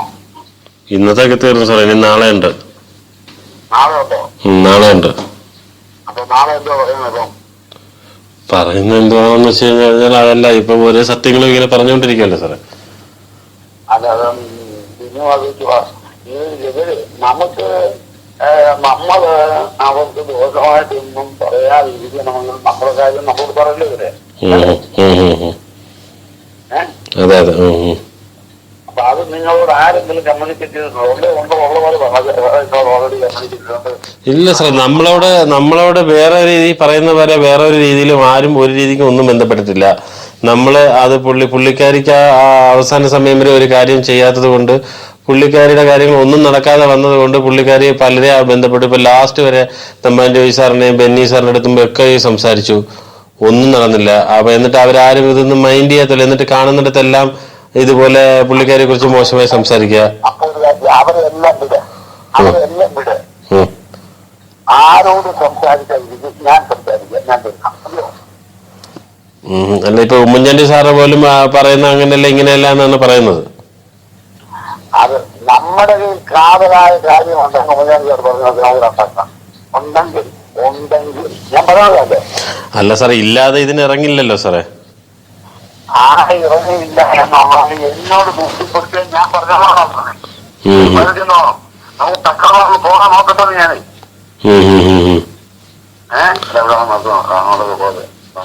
ശരി സാർ, ഞാനത് നോക്കിയിട്ട് ഞാൻ പുള്ളിക്കാരുടെ സംസാരിച്ചിട്ട് സാറിനെ ഞാൻ നാളെ വിളിക്കാം. ഓക്കെ, രാവിലെ വിളിക്കാം. രാവിലെ ഞാൻ സാറിനെ വിളിക്കാം. അപ്പൊ രാവിലെ നാളെ 9 മണിക്ക് ഞാൻ ഒരു പുതിയ കാണും. അപ്പൊ ഞാൻ ഓൾറെഡി ഒരാളെ ഹിന്ദി കൊടുത്തു. ആ പാടെന്നോട് പറഞ്ഞ് സംസാരിച്ചു എന്ന് പറഞ്ഞു. അതുകൊണ്ടാണ് ഞാൻ സംസാരിക്കുന്നത്. അപ്പൊ അതുകൊണ്ട് അത് എങ്ങനെയാണെന്നുള്ളത് നമുക്കൊന്ന് അറിഞ്ഞിട്ട് വേണം ബാക്കി നീക്കാൻ. അതുകൊണ്ടാണ് ഞാൻ നാളെ രാവിലെ സാറിനെ വിളിക്കാം സാറേ. നൈറ്റിൽ തന്നെ വിളിക്കത്തില്ല, ഒരു 10 മണി കഴിഞ്ഞ് വിളിക്കാം. നോക്കട്ടെ സാർ, 10 മണി വിളിക്കാൻ പറ്റുമെങ്കിൽ ഞാൻ സാറിനെ വിളിക്കാം. കുറച്ച് തിരക്കിലാണ്. അല്ലെങ്കിൽ രാവിലെ ഉറപ്പായിട്ട് വിളിക്കാം സാർ. Okay okay. യെസ്, വളരെ വ്യക്തമായ തെളിവുകൾ തന്നെയാണ് പുറത്തേക്ക് വരുന്നത്. എബ്രഹാം കലമണ്ണിൽ സരിതയുടെ സഹായി വിനുകുമാറുമായി നടത്തിയ സംഭാഷണമാണ് പീപ്പിൾ TV പുറത്തുവിടുന്നത്. കൂടുതൽ തെളിവുകൾ, മുഖ്യമന്ത്രിക്ക് വേണ്ടി ഇടനിലക്കാരനായി പ്രവർത്തിക്കുന്നു എബ്രഹാം കലമണ്ണിൽ. വിശദാംശങ്ങൾ എക്സിക്യൂട്ടീവ് എഡിറ്റർ M. രാജീവ് കൂടുതൽ ഇതിന്റെ വിശകലനങ്ങൾ നൽകും. രാജീവ്, വളരെ വ്യക്തമാവുകയാണോ മുഖ്യമന്ത്രിക്ക് വേണ്ടി എബ്രഹാം കലമണ്ണിൽ തെളിവുകൾ നശിപ്പിക്കാൻ വിലപേശൽ നടത്തുന്നു? വളരെ വ്യക്തമായി തന്നെ ഈ സംഭാഷണങ്ങളിലൂടെ അതിന്റെ പൊതുവെ 5 മിനിറ്റോളം ദൈർഘ്യമുള്ള നമ്മൾ പുറത്തുവിട്ട ഈ സംഭാഷണം പരിശോധിക്കുമ്പോൾ എന്താണ് മുഖ്യമന്ത്രിയും എബ്രഹാം കലമണ്ണിലും തമ്മിലുള്ള ബന്ധം? ഒപ്പം മുഖ്യമന്ത്രിക്ക് വേണ്ടി എബ്രഹാം കലമണ്ണിൽ വിലപേശൽ നടത്തുന്നു. എന്തൊക്കെ വസ്തുതകളാണ് പുറത്തേക്ക് വരുന്നത്? പ്രജീഷ്, നമ്മൾ തന്നെയാണ് എബ്രഹാം കലമണ്ണിലും വിനുകുമാറും തമ്മിലുള്ള ആദ്യത്തെ സംഭാഷണം പുറത്തുവിട്ടത്. അത് കുറെ കൂടി ഓഡിബിൾ അല്ലായിരുന്നു, കുറച്ചുകൂടി കാറ്റിൻ്റെയൊക്കെ ശബ്ദമുള്ളത് കൊണ്ട് അത്ര ക്ലാരിറ്റി ഇല്ലായിരുന്നു. എങ്കിൽ പോലും അത് കേൾക്കാൻ ആൾക്കാർക്ക് മനസ്സിലാക്കാൻ കഴിയുമായിരുന്നു. ഇത് കുറെ കൂടി വ്യക്തതയുള്ള ഓഡിയോ സംഭാഷണമാണ്. ഇതിൽ കൃത്യമായി തന്നെ ചില കാര്യങ്ങൾ പറയുന്നുണ്ട്. ഒന്ന്, സരിതയുടെ കമ്മീഷനിലെ മൊഴി നൽകൽ വിസ്താരം നടന്നുകൊണ്ടിരിക്കുന്ന ഒരു പശ്ചാത്തലത്തിലാണ് വിനുകുമാറും അതുപോലെ തന്നെ എബ്രഹാം കലമണ്ഡലും തമ്മിൽ സംസാരിക്കുന്നത്. ഈ സംസാരിക്കുന്ന കാര്യങ്ങൾ കൃത്യമായി തന്നെ സോളാറുമായി ബന്ധപ്പെട്ടതാണെന്ന് കൃത്യമായി സൂചനകൾ നൽകുന്ന കാര്യങ്ങൾ ഇതിലുണ്ട്. കാരണം ഒന്ന്, കാര്യങ്ങൾ കുഴപ്പിക്കാൻ പറ്റുന്ന ഏതെങ്കിലും തരത്തിലുള്ള തെളിവുകൾ ഉണ്ടോ എന്ന് എബ്രഹാം കലമണ്ണിൽ അന്വേഷിക്കുന്നു. വിനുകുമാർ പറയുന്നു ഉണ്ട് എന്ന് പറയുന്നു. ഉണ്ടെങ്കിൽ താൻ ഇടപെടാമെന്ന് പറയുന്നു. അതേസമയം തമ്പാനൂർ രവിയും ബെന്നി ബെഹനാനും ഇടപെട്ടിട്ട് കാര്യങ്ങൾ നടന്നില്ലല്ലോ എന്ന സന്ദേഹം വിനു പറയുന്നു. ഒപ്പം തന്നെ സരിതയെ ചീത്തയാക്കിക്കൊണ്ടുള്ള സംഭാഷണം അവരിൽ നിന്നുണ്ടാകുന്നു എന്ന് പറയുന്നു. മുഖ്യമന്ത്രി തന്നെ സരിതയെ മോശക്കാരിയാക്കി സംസാരിക്കുന്നു എന്ന തരത്തിലുള്ള വിശദീകരണവും വിനുകുമാർ പറയുന്നു. ഈ ഘട്ടത്തിലാണ് ഇത്തരത്തിൽ തെളിവുണ്ടെങ്കിൽ താൻ വീണ്ടും സംസാരിക്കാമെന്നും താൻ ഇക്കാര്യത്തിൽ വേണ്ടത് ചെയ്യിപ്പിക്കാമെന്നുള്ള ഉറപ്പ് എബ്രഹാം കലമണ്ണിൽ പറയുന്നത്. രണ്ട് കാര്യങ്ങളാണ് എബ്രഹാം കലമണ്ണിൽ ഇതിൽ മുന്നോട്ട് വെക്കുന്നത്. ഒന്ന്, ഏതെങ്കിലും തരത്തിലുള്ള തെളിവുണ്ടോ, ആ തെളിവ് എന്താണെന്ന് അറിയാനുള്ള ഒരു സാധ്യത എബ്രഹാം കലമണ്ണിൽ പരിശോധിക്കുന്നുണ്ട്. രണ്ട്, ഈ തെളിവുകൾ ബെന്നി ബെഹനാനെയും തമ്പാനൂർ രവിയെയും മറികടന്നുകൊണ്ട് തെളിവുകൾ ഉണ്ടെങ്കിൽ ഉമ്മൻചാണ്ടിയുടെ കയ്യിൽ നിന്ന് വേണ്ടത് ചെയ്യിപ്പിക്കാനുള്ള കാര്യങ്ങൾ ചെയ്യാമെന്ന ഉറപ്പ് എബ്രഹാം കലമണ്ണിൽ നൽകുന്നു.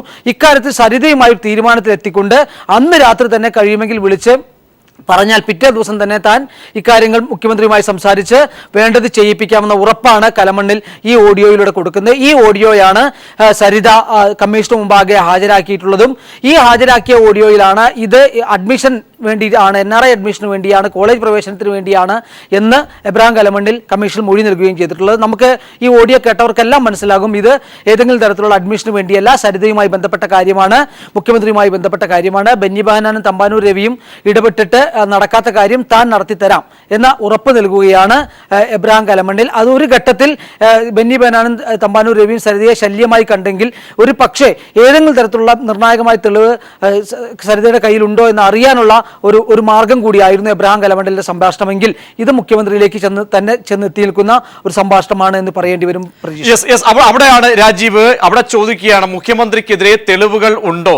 വളരെ വിഷണ്ണനായിട്ടല്ലെങ്കിൽ ആശങ്കയോടുകൂടി തെളിവിന്റെ കാര്യം അന്വേഷിക്കുകയാണ്. വ്യക്തമായ വിലപേശൽ, അത് മുഖ്യമന്ത്രിക്ക് വേണ്ടി. നമ്മൾ നേരത്തെ സൂചിപ്പിച്ചതുപോലെ ഇതുമായി ബന്ധപ്പെട്ട് സോളാർ കമ്മീഷന് മുൻപിൽ സമർപ്പിച്ച ഓരോ തെളിവുകളും പുറത്തുവിടുന്നു. ആദ്യ ഘട്ടത്തിൽ നമ്മൾ പുറത്തുവിട്ട അതിലെ ശബ്ദമടക്കം ഒരു പക്ഷേ വളരെ വ്യക്തമല്ലെങ്കിൽ കൂടിയും എബ്രഹാം കലമണ്ണിലേതാണെന്ന് നമുക്ക് ഉറപ്പിക്കാൻ കഴിയും. ഇപ്പോൾ കൂടി പുറത്തു വരുന്ന ശബ്ദരേഖയിൽ വ്യക്തമായി തന്നെ ഓരോ സന്ദർഭങ്ങളും എടുത്തു ചോദിക്കുകയാണ്. അവിടെ വിനുകുമാർ മറുപടി തന്ത്രപരമായി പറയുകയും ചെയ്യുന്നു. വ്യക്തമായ ഒരു പ്ലാനിങ് ഇക്കാര്യത്തിൽ ഉണ്ട്. മുഖ്യമന്ത്രിയിലേക്ക് കൂടുതൽ കാര്യങ്ങൾ വിരൽ ചൂണ്ടപ്പെടുന്നു. എബ്രഹാം കലമണ്ണിനെ ഒരുപക്ഷെ മുഖ്യമന്ത്രി പല കാര്യങ്ങൾ പറഞ്ഞ് നിഷേധിച്ചാൽ കൂടി ഇത്രത്തോളം ചേതോവികാരത്തോടുകൂടി മുഖ്യമന്ത്രിക്ക് വേണ്ടി വാദിക്കാൻ തക്ക രീതിയിൽ എബ്രഹാം കലമണ്ണിൽ ഇടപെടുമ്പോൾ എന്താണ് ഒരു പക്ഷേ കൂടുതൽ വ്യക്തമാകുന്നത്? പ്രജീഷ്, നമുക്ക് എബ്രഹാം കലമണ്ണിൽ ആരാണെന്ന് പരിശോധിക്കാം. എബ്രഹാം കലമണ്ണിൽ ആറന്മുള വിമാനത്താവളത്തിന്റെ സ്ഥാപകൻ എന്ന തരത്തിൽ അല്ലെങ്കിൽ അത് തുടങ്ങാൻ ഉള്ള സമയത്ത് അദ്ദേഹവുമായിരുന്നു ആ പ്രൊജക്റ്റുമായി മുന്നോട്ട് വന്നിട്ടുള്ളതായിരുന്നു. ഇത് 30 വർഷമായി തനിക്ക് ഉമ്മൻചാണ്ടിയുമായി ബന്ധമുണ്ട് എന്ന് അദ്ദേഹം ഇന്ന് സോളാർ കമ്മീഷനിൽ മൊഴി നൽകുകയും ചെയ്തിട്ടുണ്ട്. 30 വർഷമായി ഉമ്മൻചാണ്ടിയുമായി അടുത്ത ബന്ധമുള്ള എബ്രഹാം കലമണ്ണിലാണ് ഇടനിലക്കാരനാകാൻ വേണ്ടി ശ്രമിക്കുന്നത് എന്നുള്ളത് കൊണ്ട് തന്നെ നമുക്കറിയാം ഓരോ ഘട്ടത്തിലും മുഖ്യമന്ത്രി നേരിട്ട് ഇടപെടുന്നതിന് പകരം മുഖ്യമന്ത്രിയുടെ ഏതെങ്കിലും സഹായിയാണ് ഇത്തരത്തിൽ ഇടപെട്ടിരുന്നത്. നമ്മൾ തന്നെ പുറത്തുവിട്ട തമ്പാനൂർ രവിയും സരിതയും തമ്മിലുള്ള ഓഡിയോ സംഭാഷണം നമുക്ക് ഈ തരത്തിൽ ഓർമ്മിക്കേണ്ടതായിട്ടുണ്ട്. കാരണം ബിജു രാധാകൃഷ്ണൻ കോയമ്പത്തൂരിലേക്ക് CD തേടിപ്പോയ അന്ന് ഏതെങ്കിലും തരത്തിലുള്ള തെളിവുകൾ CD സരിതയുടെ റൂമിലോ വീട്ടിലോ ഉണ്ടെങ്കിൽ അത് മാറ്റണം എന്ന് വളരെ ഭയാശങ്കയോടുകൂടി തമ്പാനൂർ രവി പറയുന്ന ഓഡിയോ നമ്മൾ പുറത്തുവിട്ടിരുന്നു. അതേ ഭയാശങ്ക മുഖ്യമന്ത്രിക്കെതിരെ എന്തെങ്കിലും തെളിവുണ്ടോ എന്ന് ചോദിക്കുന്ന എബ്രഹാം കലമണ്ണിലിന്റെ സംഭാഷണത്തിൽ നമുക്ക് കാണാം. ഇത് കൃത്യമായി തന്നെ മുഖ്യമന്ത്രിയിലേക്ക് എത്തി നിൽക്കുന്ന മറ്റൊരു തെളിവായി പരിണമിക്കുകയാണ് പ്രജീഷ്. മാത്രമല്ല ഇവിടെ സോളാർ കമ്മീഷന് അല്പം സമയം മുമ്പ് സോളാർ കമ്മീഷൻ ഈ ഓഡിയോ എബ്രഹാം കലമണ്ണിനെ കേൾപ്പിക്കുന്നു. അവിടെ തന്നെ കലമണ്ണിൽ പറയുന്നു ഇത് അഡ്മിഷനുമായി ബന്ധപ്പെട്ടാണ് സംസാരിച്ചത് ശരിയാണ്, പക്ഷേ അഡ്മിഷനുമായി ബന്ധപ്പെട്ടാണ് വിളിക്കുന്നത്. അവിടെ പോലും കമ്മീഷൻ വളരെ അത്ഭുതത്തോടുകൂടി ഇത് കളവാണ് പറയുന്നതെന്ന് കമ്മീഷന് പോലും ബോധ്യം വരുന്ന രീതിയിലേക്ക് കാര്യങ്ങൾ പോകുന്നു. എന്തായാലും രാജീവിലേക്ക് എത്താം. ആ ഓഡിയോ ഒരിക്കൽ കൂടി കേൾപ്പിക്കേണ്ട സാഹചര്യമാണ്. കൂടുതൽ കാര്യങ്ങൾ വ്യക്തതയ്ക്ക് വേണ്ടി അതിലേക്ക് ഒരിക്കൽ കൂടി.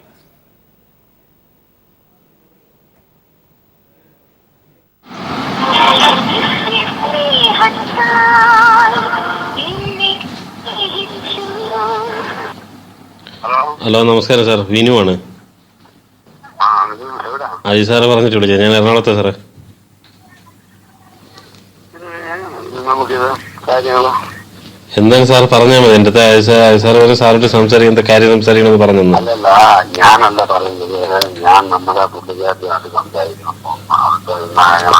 എങ്ങനെയാണ് ഈ കാര്യം നമുക്കത് ക്ലിയർ ആക്കാൻ പറ്റുമോ?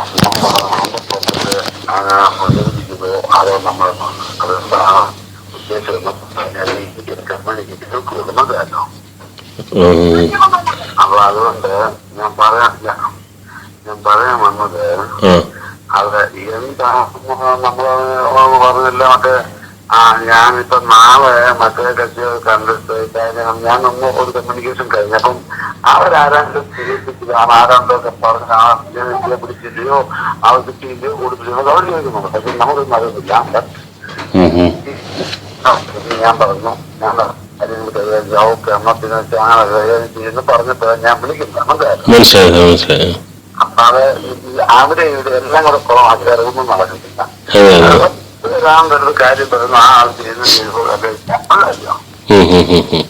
ആ ഒരു കാര്യം ഇത് ഒത്തിരി കാലം മുമ്പേ ഇതെല്ലാം ഇത് ക്ലിയർ ചെയ്യാൻ പറ്റും സാറേ. പക്ഷെ ഇത് ആരും അത് അല്ലാതെ ആരും ചെയ്തെന്ന് പറയാൻ അവരുടെ ധാരണയ്ക്ക് കുഴപ്പമൊന്നുമില്ല. അങ്ങനെ പക്ഷെ ഞാൻ അറിഞ്ഞത് വലിയ രീതിയിലൊക്കെ കാര്യങ്ങൾ ആരുടെ ഉത്പാദനമാണ് ചെയ്തതെന്നും ചെയ്യുന്നതൊക്കെ അവരൊക്കെ പറഞ്ഞു. അല്ലെങ്കിൽ അവരോ അതിനൊക്കെ അന്നുള്ള എന്നോട് ഞാൻ ഇതിനകത്ത് കാണുന്നത് അറിയണ്ട. പറ്റി ഞാനത് ഒരു കാര്യം ഏറ്റാൽ അത് കൊണ്ടു കിട്ടിച്ചു തരാം. പക്ഷെ അത് എന്താണ് എങ്ങനെയാണ് കാര്യം ഇപ്പൊ ഇത്രയും ഞങ്ങൾക്ക് എല്ലാവരും പറയുന്നു. പക്ഷെ കുഴപ്പമുണ്ട്, കുഴപ്പമുണ്ടാകും, കുഴപ്പമുണ്ടായ കൊലയും എന്ന് പറഞ്ഞപ്പോൾ അതെന്താണ് ഏതാണ് ചോദിച്ചത്. ഞാൻ പറഞ്ഞത് പറയാമെന്ന് പറഞ്ഞു. അപ്പൊ അതുകൊണ്ടാണ് ഇപ്പൊ ഏത് രീതിക്ക് എന്താണ് ചെയ്യേണ്ടതെന്ന് സാറ് പറഞ്ഞാൽ മതി, നമുക്കത് ആലോചിക്കാം. അല്ലാതെ അതല്ല, നമുക്ക് എന്തെങ്കിലും കുഴച്ചിൽ വരുത്താനുള്ള കാര്യം നമ്മുടെ ഉണ്ടോ? അതാവണം. കുഴച്ചിൽ വരുത്താൻ കയ്യിലുണ്ട്, കുഴയ്ക്കാമെന്ന് പറഞ്ഞതല്ല നമുക്കവിടെ പറയാൻ പറ്റുമല്ലോ. ഏതാ അത്രേ ഉള്ളൂ. അല്ലെങ്കിൽ അത് നിങ്ങൾ പറഞ്ഞോളൂ പറയാതെ ഏതാ കുഴച്ചില് വരുന്ന കാര്യങ്ങളുണ്ട് സാറേ. അതപ്പ ഞാനത് അത് രേഖാമൂലം അല്ലെങ്കിൽ എന്നോട് പറഞ്ഞ് ഞാൻ പറയുന്നതാണ് കാര്യം. അപ്പൊ അവര് മനസ്സിലാവല്ലോ. അപ്പോൾ നമുക്ക് എന്താണ് കാര്യം, എങ്ങനെ അത് കുഴയ്ക്ക് മാറ്റുന്നത്?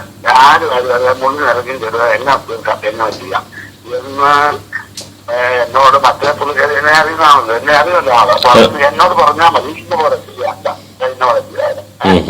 അത് എവിടെ അന്ന് ആ കാര്യം പറയുന്നത് മനസ്സിലല്ലോ. അപ്പൊ അതാണ് ചെയ്യേണ്ടത്.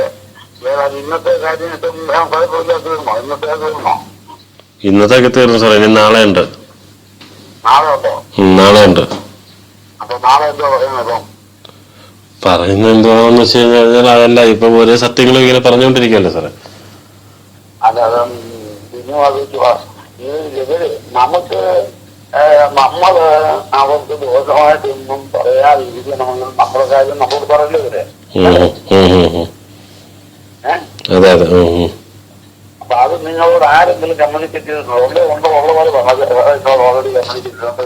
ഇല്ല സാർ, നമ്മളോട് വേറെ രീതി പറയുന്ന പോലെ വേറെ ഒരു രീതിയിലും ആരും ഒരു രീതിക്കും ഒന്നും ബന്ധപ്പെട്ടിട്ടില്ല.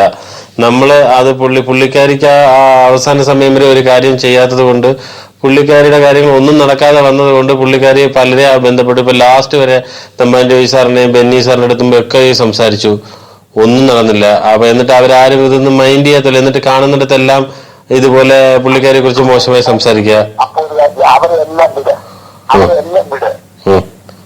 ആരോട് സംസാരിക്കാൻ ഞാൻ സംസാരിക്കാം.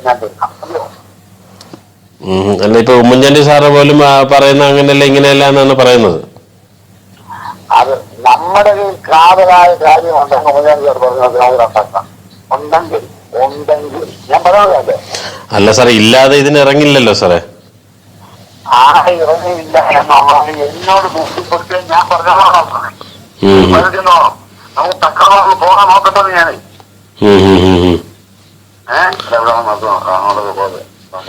ശരി സാർ, ഞാനത് നോക്കിയിട്ട് ഞാൻ പുള്ളിക്കാരുടെ സംസാരിച്ചിട്ട് സാറിനെ ഞാൻ നാളെ വിളിക്കാം. ഓക്കെ, രാവിലെ വിളിക്കാം. രാവിലെ ഞാൻ സാറിനെ വിളിക്കാം.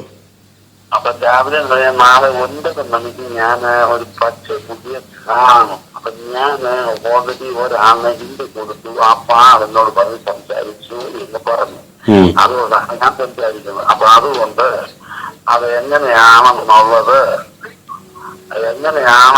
നമുക്കൊന്ന് അറിഞ്ഞിട്ട് വേണം ബാക്കി നീക്കാൻ. അതുകൊണ്ടാണ് ഞാൻ നാളെ രാവിലെ സാറിനെ വിളിക്കാം സാറേ. നൈറ്റിൽ തന്നെ വിളിക്കത്തില്ല, ഒരു 10 മണി കഴിഞ്ഞ് വിളിക്കാം. നോക്കട്ടെ സാർ, 10 മണി വിളിക്കാൻ പറ്റുമെങ്കിൽ ഞാൻ സാറിനെ വിളിക്കാം. കുറച്ച് തിരക്കിലാണ്. അല്ലെങ്കിൽ രാവിലെ ഉറപ്പായിട്ട് വിളിക്കാം സാർ. Okay okay okay. മുഖ്യമന്ത്രിയെ രക്ഷപ്പെടുത്താൻ സോളാർ കേസിലെ തെളിവുകൾ നശിപ്പിക്കാൻ ആവശ്യപ്പെട്ടുകൊണ്ട് ഇടനിലക്കാരനായി പ്രവർത്തിച്ചുകൊണ്ട് എബ്രഹാം കലമണ്ണിൽ സരിതയുടെ സഹായി വിനുകുമാറിനെ വിളിക്കുന്നതിന്റെ സംസാരിക്കുന്നതിന്റെ തെളിവുകളാണ് സോളാർ കമ്മീഷനിൽ സരിത നൽകിയ ഓഡിയോ ക്ലിപ്പിംഗാണ് പീപ്പിൾ TV ഇപ്പോൾ പുറത്തേക്ക് വിട്ടിരിക്കുന്നത്. വളരെ വ്യക്തമായി തന്നെ കാര്യങ്ങൾ വിലപേശൽ നടക്കുന്നു. എന്തെങ്കിലും തെളിവുകൾ സംബന്ധിച്ചുണ്ടെങ്കിൽ അക്കാര്യങ്ങളൊക്കെ തന്നെ കൈകാര്യം ചെയ്യാമെന്ന രീതിയിൽ തന്നെ എബ്രഹാം കലമണ്ണിൽ ബന്ധപ്പെടുന്നു. എം രാജീവിലേക്ക്, എക്സിക്യൂട്ടീവ് എഡിറ്ററിലേക്ക് പോകുന്നു. രാജീവ്, ഈ കാര്യങ്ങൾ സംബന്ധിച്ച് സോളാർ കമ്മീഷൻ കേൾപ്പിച്ചു കൊടുക്കുമ്പോഴും എബ്രഹാം കലമണ്ണിൽ പറഞ്ഞത് NRI സീറ്റുമായി ബന്ധപ്പെട്ടാണ് താൻ വിളിച്ചത്. 30 വർഷത്തെ അടുപ്പമുള്ള മുഖ്യമന്ത്രിയെ രക്ഷപ്പെടുത്താൻ കാണിക്കുന്ന ചേതോവികാരം അത് തന്നെയാണോ പ്രകടമായത് ഈ ഓഡിയോയിലൂടെ? പ്രജീഷ്, ജനുവരി 28-നാണ് ഈ സംഭാഷണം നടക്കുന്നത്. ഒരുപക്ഷെ പ്രേക്ഷകരുടെ അറിവിലാക്കിയായി ഇന്ന് സോളാർ കമ്മീഷൻ ഇതുമായി ബന്ധപ്പെട്ട കാര്യങ്ങൾ ഈ ഓഡിയോ സരിത സമർപ്പിക്കുകയും ഇത് പിന്നീട് സോളാർ കമ്മീഷൻ എല്ലാവർക്കും കൂടെ കേൾപ്പിക്കുകയും ചെയ്തു. അപ്പോൾ ഇന്നുണ്ടായ സംഭവ വികാസങ്ങൾ എബ്രഹാം കലമണ്ണിലെ വിസ്തരിച്ചത് എങ്ങനെയെന്ന് നോക്കിയതിന് ശേഷമാകാം ഒരുപക്ഷെ എബ്രഹാം കലമണ്ണും മുഖ്യമന്ത്രിയും തമ്മിലുള്ള ബന്ധവും ഈ കേസിൽ എങ്ങനെയാണ് എബ്രഹാം കലമണ്ണ് ഇടപെടുന്നതും എന്ത് മൊഴിയാണ് എബ്രഹാം കലമണ്ണിൽ ഈ തരത്തിൽ സോളാർ കമ്മീഷൻ മുമ്പാകെ നൽകിയിരിക്കുന്നതെന്നും നമുക്ക് നോക്കാം. ആറന്മുള വിമാനത്താവള പദ്ധതിയുടെ സ്ഥാപകൻ താനാണെന്ന് എബ്രഹാം കലമണ്ണിൽ മൊഴി നൽകുന്നു. ആറന്മുള വിമാനത്താവള കമ്പനിയുടെ ചെയർമാനാണ്. സരിതാ നായരെ താൻ കണ്ടിട്ടില്ല. ഇത് സോളാർ കമ്മീഷൻ നൽകുന്ന മൊഴിയാണ്. അവരെ അറിയില്ലെന്നും അവർ തനിക്ക് ഒരു സഹായവും ചെയ്തിട്ടില്ലെന്നും എബ്രഹാം കലമണ്ണിൽ പറയുന്നു. മുഖ്യമന്ത്രിയെ തനിക്ക് പരിചയപ്പെടുത്തിയത് സരിതയല്ല, ഉമ്മൻചാണ്ടിയെ 30 വർഷമായി തനിക്കറിയാം. Kerala Congress M steering committee അംഗമാണ് താൻ. എബ്രഹാം കലമണ്ണിൽ സരിതയുടെ സഹായിയുമായി കൂടിക്കാഴ്ച നടത്തുന്ന ദൃശ്യം സരിത കമ്മീഷൻ ഹാജരാക്കിയിരുന്നു. അതേക്കുറിച്ച് കമ്മീഷൻ ചോദിക്കുന്നു. സരിത എന്നൊരു സ്ത്രീ തന്നെ വിളിച്ചിട്ടില്ലെന്ന് കലമണ്ണിൽ പറയുന്നു. താൻ സരിതയെ വിളിച്ച് നിലമേലിൽ വെച്ച് എന്നെ കാണണമെന്ന് സരിതയോട് പറഞ്ഞിട്ടില്ല. എന്നാൽ വിനുകുമാർ തന്നെ വിളിച്ചിരുന്നു, കാണാൻ കഴിയുമോ എന്ന് ചോദിച്ചിരുന്നു. താൻ അപ്പോൾ തിരുവനന്തപുരത്ത് ഒരു കോൺഫറൻസിൽ പങ്കെടുക്കുകയായിരുന്നു. ചടയമംഗലത്ത് എത്തുന്നതിന് മുമ്പ് കാണാമെന്ന് പറയുകയും ചെയ്തു. മടങ്ങി വരുമ്പോൾ വിളിച്ചാൽ കാണാമെന്ന് പറഞ്ഞു. കൊട്ടാരക്കരയിൽ വെച്ച് കാണാമോ എന്ന് എന്നോട് ചോദിച്ചു. അങ്ങനെ നിലമ്പേരിൽ വെച്ച് കണ്ടു. കലമണ്ണിലിന്റെ കോളേജിൽ ഒരു അഡ്മിഷൻ എടുക്കണമെന്ന് വിനു ആവശ്യപ്പെട്ടു. വിനു അതിന്റെ മുൻ വർഷവും NRI അഡ്മിഷന് വേണ്ടി തന്നെ തൻ്റെ അടുത്ത് വന്നിരുന്നു. അന്ന് ഒരു കുട്ടിക്ക് അഡ്മിഷൻ കൊടുത്തിരുന്നു. ഇത്തവണ വന്നപ്പോൾ അഡ്മിഷൻ കൊടുക്കാൻ കഴിയില്ല എന്ന് പറഞ്ഞു. അന്ന് 50,000 രൂപ കമ്മീഷനായി വാങ്ങിയത് അവർക്ക് തിരിച്ചു കൊടുക്കാൻ വിനു ആവശ്യപ്പെട്ടു. പകരം വിനു ചെക്ക് തന്നു. ഈ വിവരങ്ങളാണ് താൻ വിനുവുമായി സംസാരിച്ചത്, അല്ലാതെ സോളാർ കേസുമായി തനിക്ക് ബന്ധമില്ല എന്ന് പറയുന്നു. അങ്ങനെ അപ്പോൾ സോളാർ കമ്മീഷൻ ഈ വീഡിയോ ദൃശ്യത്തിൽ മുഖ്യമന്ത്രി എന്നൊക്കെ കലമണ്ണിൽ പറയുന്നുണ്ടല്ലോ എന്ന് കമ്മീഷൻ ചോദിക്കുന്നു. അത് വ്യാജമായി ഉണ്ടാക്കിയതാണെന്നാണ് കലമണ്ണിൽ പറയുന്നത്. തന്നെ മനഃപൂർവ്വം മോശക്കാരനാക്കാനായിരുന്നു ശ്രമം. അപ്പോൾ കമ്മീഷൻ ഒരു കാര്യം ചോദിക്കുന്നു. ഹൈക്കോടതി ജഡ്ജിയായിരുന്നയാളുടെ മകന് വേണ്ടി പോലും അഡ്മിഷനായി ചെയർമാന്റെ വീട്ടിൽ ചെന്ന് പണം കൊടുത്തുറപ്പിക്കുന്ന കാലത്ത് ഒരു തട്ടിപ്പുകാരൻ വിളിക്കുമ്പോൾ അങ്ങോട്ട് ചെന്ന് അഡ്മിഷന്റെ കാര്യം സംസാരിക്കുന്നത് തന്നെ അതിശയിപ്പിക്കുന്നു എന്ന് കമ്മീഷൻ പറയുന്നു. സരിത ഹാജരാക്കിയ ശബ്ദരേഖ കലമണ്ണിലിനെ കേൾപ്പിക്കുകയാണ്. അപ്പോൾ അദ്ദേഹം സരിതാ നായർ ഹാജരാക്കിയ CD-യിൽ കലമണ്ണിലും സിനുവും സംസാരിച്ചു എന്ന് ശരിയാണെന്ന് പറയുന്നു. എന്നാൽ അത് അഡ്മിഷനുമായി ബന്ധപ്പെട്ട കാര്യമാണെന്നാണ് അദ്ദേഹത്തിന്റെ വിശദീകരണം. പ്രേക്ഷകർക്ക് കൃത്യമായി തന്നെ പരിശോധിക്കാവുന്നതാണ്. ഈ സംഭാഷണം അഡ്മിഷനുമായി ബന്ധപ്പെട്ടതാണോ? ഈ ചോദ്യം തന്നെയാണ് കമ്മീഷനും ചോദിച്ചത്. തന്നെ അതിശയിപ്പിക്കുകയാണ് ഇത്തരം കാര്യങ്ങൾ ഇങ്ങനെ പറയുമ്പോൾ എന്ന്. ഇതിൽ വരുന്ന തമ്പാനൂർ രവി അഡ്മിഷനുമായി എങ്ങനെ ബന്ധപ്പെടുന്നു, അതുപോലെ തന്നെ ബെന്നി ബെഹനാൻ അഡ്മിഷനുമായി എങ്ങനെ ബന്ധപ്പെടുന്നു, മുഖ്യമന്ത്രി തന്നെ നേരിട്ട് അഡ്മിഷനുമായി എങ്ങനെ ബന്ധപ്പെടുന്നു തുടങ്ങിയ സംശയങ്ങൾ ഉന്നയിച്ചാൽ നമുക്ക് കൃത്യമായി തന്നെ പറയാൻ കഴിയും അഡ്മിഷനുമായി ബന്ധപ്പെട്ട കാര്യങ്ങളെല്ലാം സോളാർ കേസുമായി ബന്ധപ്പെട്ട കാര്യങ്ങളാണ്.